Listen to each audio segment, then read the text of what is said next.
It's time for Marvel in the 90s.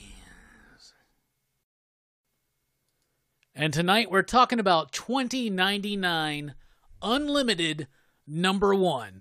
That's right. This is the first time we're going into Marvel in the 2090s, and we're starting with the first appearance of Hulk 2099. Why? Because when I was a kid, I thought this was the coolest fucking thing. I thought it was absolutely amazing. I loved the design, and going back and revisiting, I have not read this book since it came out in 1993, and let me tell y'all, it didn't necessarily hold up to my expectations, but it was a fun revisit, and pretty damn wild. So the Unlimited books in the 90s, they would be extra size. They would have all these different stories. They did Spider-Man Unlimited #1, for instance, launched Maximum Carnage. X-Men Unlimited #1 is basically in everybody's comic book collection. I have found that most people that collected comics in that era, when they bring their comics in to sell, everybody has X-Men Unlimited 1, 2, and 3. That's right. But 2099 Unlimited was this giant comic book. It was $4 at the time, the price of a normal comic today. But it was extra size. You got 2 full stories in here. One was Spider-Man 2099, and one was the Hulk 2099, the debut. But it starts with the Spider-Man 2099 story. I went ahead and read that one, and I actually like this one. The story's pretty cool. The artwork has moments where it shines, but a lot of it just doesn't quite work. But we got this new character to introduce named Mutagen. And he's going around killing people that have like genetic disorders or that pass on to like sick kids or something like that. Meanwhile, Spider-Man has a little kerfuffle there doing what he's doing. There is, of course, the creative team. I wanted to make sure that you could see their names. So Miguel gets done. Miguel O'Hara's Spider-Man 2099. He gets done with this little, stopping this crook or whatever. And this is in the future. He goes to Alchemax. That's where he works. A friend of his shows up and says, yo, we got a lunch date.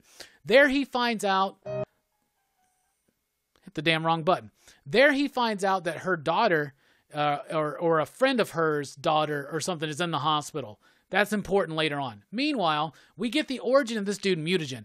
Turned out that his kid died from some genetic disorder that she got from him. So he's now obsessed with perfecting human evolution and genetics. And he thinks now that because we have hospitals, we keep the weaker aspects of human DNA ongoing for too long. So he's trying to kill all the weak in society and perfect the human race. And he starts with his own body, and now his body is meant to adapt to whatever happens to him.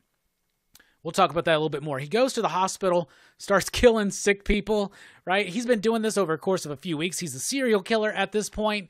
Miguel just happens to be at this hospital visiting his friend's friend or friend's daughter or whatever it is. He goes off to become Spider-Man and jump in and save the day. And this is literally that first action shot of him fighting Mutagen. It's just his ass. Like straight up, like Miggy ass. Like, what a weird introduction into the fight scene, right? So Bedlam is crazy. Like he, for instance, gets these shards on his jaw because he gets punched on the jaw. So now he's got these shards, these pointy things that you can't punch, right? So they wind up having this big fight. He keeps evolving. Miguel cannot do anything. This dude's just badass, right? He eventually starts creating this bone structure. And yeah, a little bit like Doomsday. This is shortly after the death of Superman. So I'm sure that they were like, yo, let's kind of do that. But we'll do it right in Marvel 2099 fashion. Anyway, it goes on. Spidey's just getting his ass kicked. He can't do anything against this mutagen guy. And they're just wrecking through this hospital. Last ditch effort. He's standing in a puddle of water. He just, throws some electrical shit on there and electrocutes him. But it doesn't stop him. He still is alive, but I guess a little bit weak. So he just kind of runs away. And that's where the story ends. Presumably to go on into the next issues. This book lasted 10 issues. Then we get to why we bought this book, the 2099 Hulk first appearance. And I love that design. I'm going to comment on this probably a little bit, but I think it's like they took Hulk and Venom. They're like, what do people like about Venom? Claws, tongue, teeth? All right, let's do that, but with Hulk.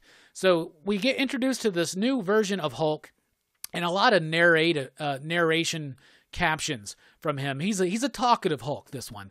But some pretty cool artwork here. I actually like these bits, like the heavy use of black. I really like the figure work on that Hulk. It's ridiculous, it's absurd, but it's monstrous and it's kind of gnarly. And he's just kind of tearing ass. But look, he's even got the Venom tongue, and this is how damn extreme it is. His fucking tongue has teeth and spikes. Y'all see that shit? His tongue has fucking teeth and spikes. That's wild. So then all of a sudden, he's just tearing ass. He seems like he's after something, and then he reverts back to human form. He's this guy named John Eisenhart. He's not a scientist or nothing. He's a lawyer, agent, something that works at Hollywood. Movies are no longer made, but they do virtual reality programming, and they put subliminal messages in them. He's this dude who goes out to find real interesting stories in the real world and turn them into VR programming for subliminal messaging. So that's what he does. He's not a scientist or nothing, okay? So he winds up finding these dudes called the Knights of Banner, and he's interested in their story. They live on the fringes of society. They revolt against the corporatization of the 2099 government going on, and they're trying to learn to be warriors. Now, John thinks that he himself is a warrior. He's slaying it, right? He's making the best deals or whatever, and he's going to basically turn their lives into entertainment. But they don't want to do that. And he's like, nah, man, get the hell out of here. We're not sellouts. They're like the Knight Riders. They're like Ed Harris and the Knight Riders, right? Anyway, old dude Sly, and he goes after the kid because the kid's looking at his car like, yo, man, this car's dope. He's like, yeah, man, get in the car. Tell me your secrets. I'll help you out. Turns out then, that's a flashback. So now we flash back to the present day, where he's sitting there thinking about, the terrible thing that happened to these dudes because he decided that he's going to make the movie anyway, and he's going to report them on Fringe and send the I guess, like the police or whatnot after him. But he's thinking about it. He's like, I don't know what happened to that kid. I'm going to have to figure it out. Meanwhile, he gets a new like assignment or whatever. So he winds up going into this database and he finds like an assassination target somehow. And so he decides that he's going to go save this woman. So she's a pop star. She has this weird bit when you first see her where she talks about how she hates 2099 and she wishes it was like the 1990s where you had like she laments the idea that she's like an amalgamation of all these different races, and she misses the days when it was more diverse and people had more things to sing about or whatever. And then she finds out that her agent or manager or something has been signing deals to put subliminal messages in her stuff, but she refuses to do so. He all of a sudden gets killed. Look at that bottom panel. That's pretty dope and gnarly. This dude just getting blasted and dying. That's pretty cool. So the police show up, and they're after her because she refuses to put the subliminal messaging in her music. She's a pop star, whatever. That's who Hulk's trying to save because he randomly saw her file on this other file as John Eisenhart or whatever. So he becomes Hulk, and now we're back to him.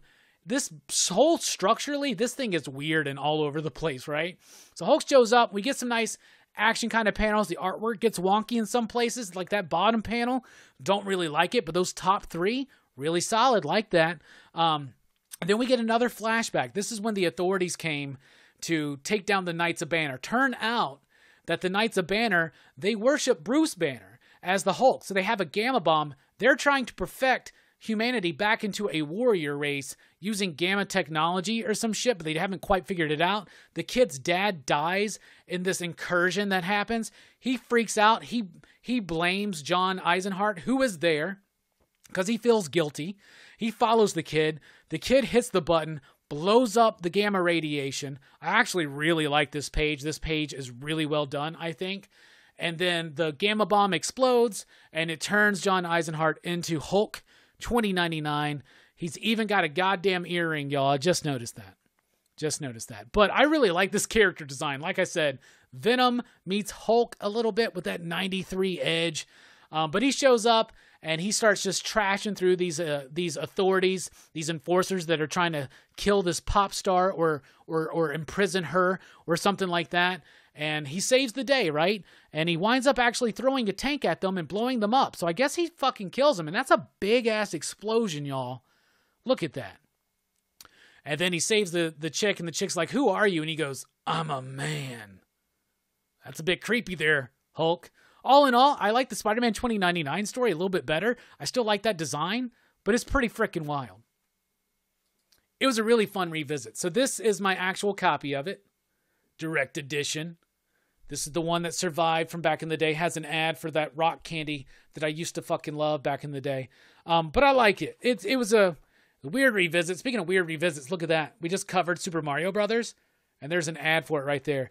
1993. It's dated July, so that means it came out in like April. So that's right after the death of Superman. I like it. It's got that glossy paper. That's what the Unlimiteds had. Neither story is anything to write home about. I like the art better in the Hulk one. There are moments where the art's okay here. There's some interesting things going on. But for the most part, the art's a little bit muddy, a little bit unclear. It makes some weird decisions like the Miggy ass. Not just Miggy ass, but like Miggy taint and shit. Like, what's going on there? Like, that's the hero shot when he first confronts this dude. It's so freaking weird. You get more heroic shots of Mutagen than you do Miggy. Miggy is not... Like, the best shots of him are there,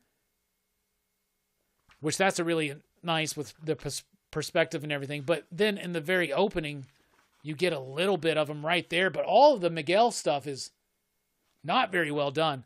But the story is actually kind of interesting. The story on this Hulk one is all over the place. The structure is weird. It's Gerard Jones. Dwayne Turner is the artist. Tom Smith inking it. There are moments where the art works, moments where it doesn't. There's a bit where he's like doing that cliche thing where he's like running through buildings and the chicks just got out of the shower. So it's kind of got this feel. It's trying to do some interesting things thematically about the subliminal messaging. I think Josie and the Pussycats, the movie, does it better. Hulk's an interesting, weird character. This whole bit of him being like this Hollywood lawyer signing deals agent kind of thing. And then conveniently I like that shot of her. But she has this weird bit. She says, I hate 2099. I want it to be like the 1990s again.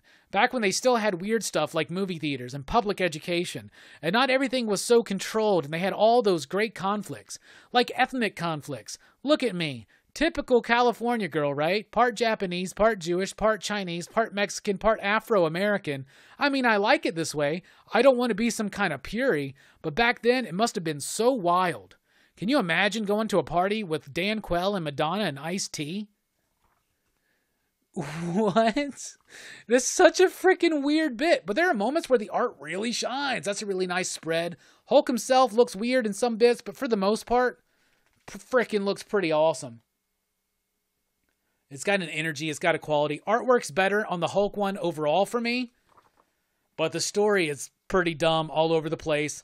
And a really complex way to introduce the Hulk of 2099.